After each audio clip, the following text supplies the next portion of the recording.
نحمده ونصلي على رسوله الكريم أما بعد فأعوذ بالله من الشيطان الرجيم بسم الله الرحمن الرحيم رب اشرح لي صدري ويسر لي أمري واحلل عقدة من لساني يفقهوا قولي السلام علیکم ورحمۃ اللہ وبرکاتہ۔ آج الحمدللہ ہماری نیو سورہ سٹارٹ ہو رہی ہے، سورہ ہجر۔ آیات کی ٹرانسلیشن سے پہلے اس کی تھوڑی سی تعریف۔ یہ سورہ مکی ہے۔ قرآن پاک کے ترتیب کے اعتبار سے اس کا نمبر 15 ہے اور نزول کے اعتبار سے اس کا نمبر 54 ہے۔ ہجر ایک بستی کا نام ہے جہاں اللہ تعالیٰ کا عذاب آیا۔ اس بستی کے ذکر کی وجہ سے اس سورہ کو سورہ ہجر کہتے ہیں۔ سورہ ہجر کی پہلی 3 آیات میں ایک خواہش کا ذکر کیا جا رہا ہے۔ آئیے دیکھتے ہیں کہ وہ کون سی وش ہے۔ الف لام را، حروف مقطعات۔ یہ اللہ کی کتاب اور روشن قرآن کی آیتیں ہیں۔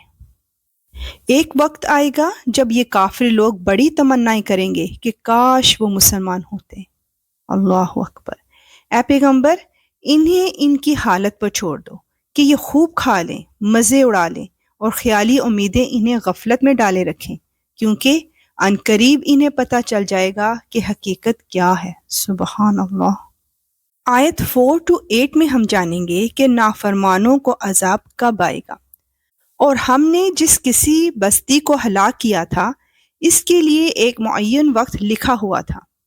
کوئی قوم اپنے معین وقت سے نہ پہلے ہلاک ہوتی ہے اور نہ اس سے آگے جا سکتی ہے۔ اور یہ لوگ کہتے ہیں کہ اے وہ شخص جس پر یہ ذکر یعنی قرآن اتارا گیا ہے، تم یقینی طور پر مجنون ہو۔ استغفر اللہ۔ اگر تم واقعی سچے ہو تو ہمارے پاس فرشتوں کو کیوں نہیں لے آتے؟ ہم فرشتوں کو اتارتے ہیں تو برحق فیصلہ دے کر اتارتے ہیں، اور ایسا ہوتا تو ان کو مہلت بھی نہ ملتی۔ بے شک یا رب العالمین تیرے ہر کام میں حکمت ہے۔ آئیے دیکھتے ہیں کہ 9 آیت میں اللہ سبحانہ وتعالیٰ قرآن کے متعلق کیا فرما رہا ہے۔ حقیقت یہ ہے کہ یہ ذکر یعنی قرآن ہم نے ہی اتارا ہے اور ہم ہی اس کی حفاظت کرنے والے ہیں۔ سبحان اللہ۔ آیت 10 to 15 میں ہم جانیں گے کہ ہر دور میں اکثریت کس چیز سے محروم رہتی ہے۔ اور اے پیغمبر، ہم تم سے پہلے بھی پچھلی قوموں کے مختلف گروہوں میں اپنے پیغمبر بھیج چکے ہیں، اور ان کے پاس بھی کوئی رسول ایسا نہیں آتا تھا جس کا وہ مذاق نہ اڑاتے ہوں۔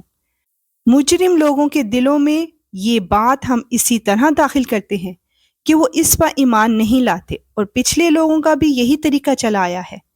اور اگر بالفرض ہم ان کے لیے آسمان کا کوئی دروازہ کھول دیں اور وہ دن کی روشنی میں اس پر چڑھتے بھی چلے جائیں، تب بھی یہی کہیں گے کہ ہماری نظر بندی کر دی گئی ہے، بلکہ ہم لوگ جادو کے اثر میں آئے ہوئے ہیں۔ بے شک ہدایت مانگنے والوں کو ہی نصیب ہوتی ہے۔ آیت 16 to 22 میں اللہ سبحانہ وتعالیٰ کی قدرت کے شاہکار بیان کیے جا رہے ہیں۔ اور ہم نے آسمان میں بہت سے برج بنائے ہیں اور اس کو دیکھنے والوں کے لیے سجاوٹ عطا کی ہے، اور اسے ہر مردود شیطان سے محفوظ رکھا ہے۔ البتہ جو کوئی چوری سے کچھ سننے کی کوشش کرے تو ایک روشن شعلہ اس کا پیچھا کرتا ہے۔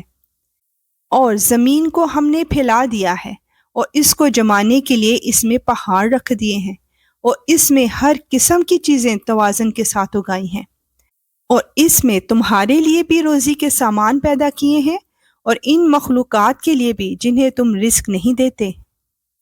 اور کوئی ضرورت کی چیز ایسی نہیں ہے جس کے ہمارے پاس خزانے موجود نہ ہوں، مگر ہم اس کو ایک معین مقدار میں اتارتے ہیں۔ اور وہ ہوائیں جو بادلوں کو پانی سے بھر دیتی ہیں ہم نے بھیجی ہیں، پھر آسمان سے پانی ہم نے اتارا ہے، پھر اس سے تمہیں سیراب ہم نے کیا ہے، اور تمہارے بس میں یہ نہیں ہے کہ تم اس کو ذخیرہ کر کے رکھ سکو۔ سبحان اللہ۔ یا اللہ، ہم تیری ہر نعمت کا شکر ادا کرتے ہیں جو تو نے ہمیں، ہمارے پیاروں کو اور کل کائنات کو عطا فرمائی۔ الحمدللہ۔ آیت 23 to 25 میں زندگی اور موت کے معاملات بیان کیے جا رہے ہیں۔ ہم ہی زندگی دیتے ہیں اور ہم ہی موت دیتے ہیں، اور ہم ہی سب کے وارث ہیں۔ تم میں سے جو آگے نکل گئے ہیں ان کو بھی ہم جانتے ہیں، اور جو پیچھے رہ گئے ہیں ان سے بھی ہم واقف ہیں۔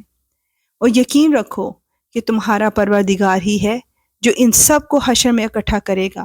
بے شک اس کی حکمت بھی بڑی ہے اور اس کا علم بھی بڑا۔ بے شک یا رب العالمین ایسا ہی ہے جیسا تو نے فرمایا۔ یا رب العالمین تو ہم سے ایسے عمل کروا لے جس سے ہماری دنیا اور آخرت دونوں سنور جائیں۔ آمین اللہم آمین۔ انشاءاللہ ملیں گے نیکسٹ آیات کے ساتھ۔ اب اجازت، وآخر دعوانا ان الحمدللہ رب العالمین۔ سبحانک اللہم وبحمدک، اشہد ان لا الہ الا انت، استغفرک واتوب الیک۔ السلام علیکم ورحمۃ اللہ وبرکاتہ۔